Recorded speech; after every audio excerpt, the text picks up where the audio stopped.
ঠাকুর মা স্বামীজির শ্রীচরণে ভক্তিপূর্ণ প্রণাম জানিয়ে আজকের নিবেদন শ্রী শ্রী সারদা মহিমা স্বামী প্রভানন্দ।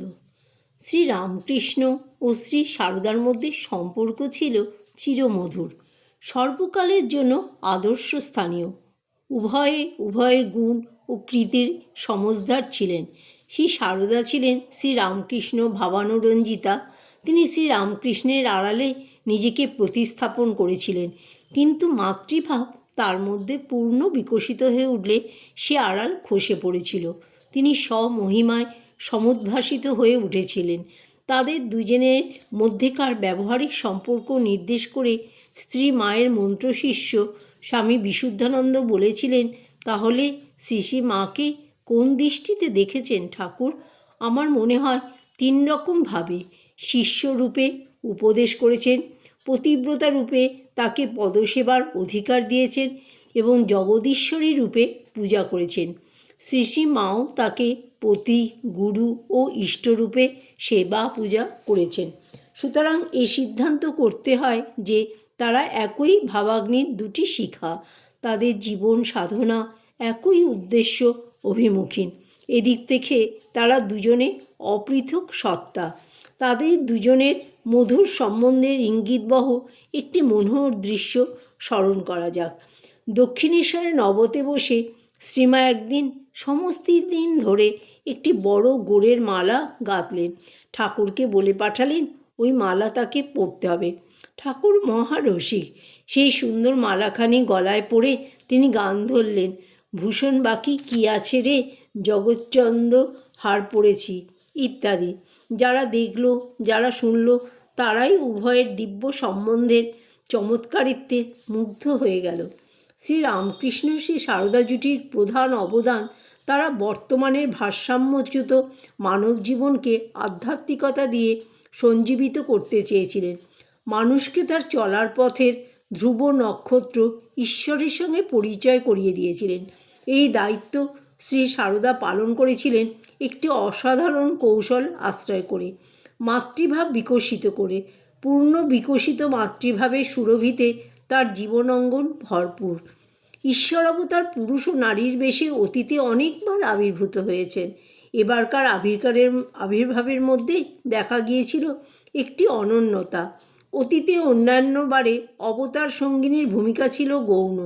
এবার ভগবান শ্রী রামকৃষ্ণ শ্রী সারদা দেবীকে তার দায়িত্ব পালনে শুধুমাত্র অংশীদার করে নেননি।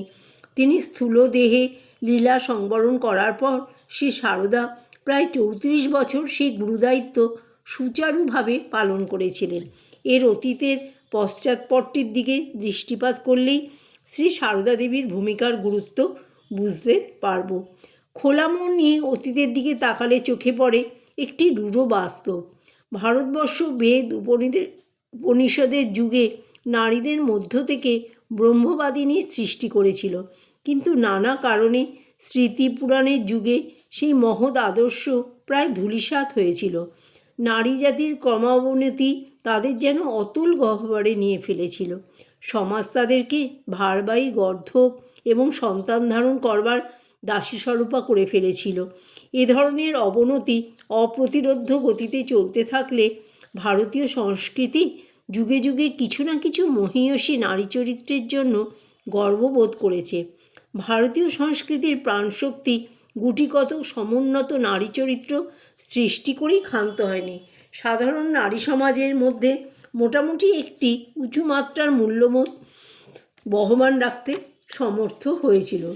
যেমন পাখির 2টো ডানা সবল না হলে তারা স্বচ্ছন্দে ওড়া সম্ভব হয় না, তেমনি সমাজের স্বাস্থ্য রক্ষার এবং উন্নয়নের জন্য পুরুষ ও নারী উভয়ের উন্নয়ন একান্ত প্রয়োজন।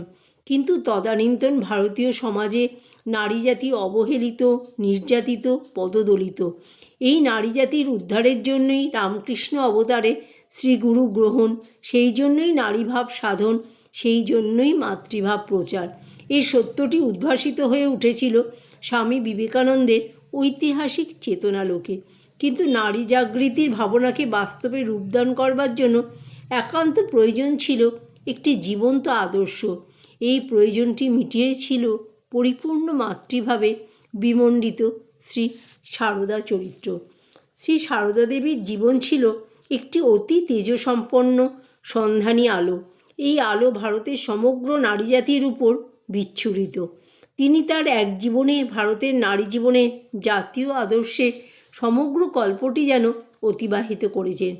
পবিত্রতা স্বরূপিণী শ্রী সারদার চরিত্রে উদ্ভাসিত হয়ে উঠেছিল ভারতীয় নারীকুলের সাধনার সার বিশুদ্ধ মাতৃত্ব।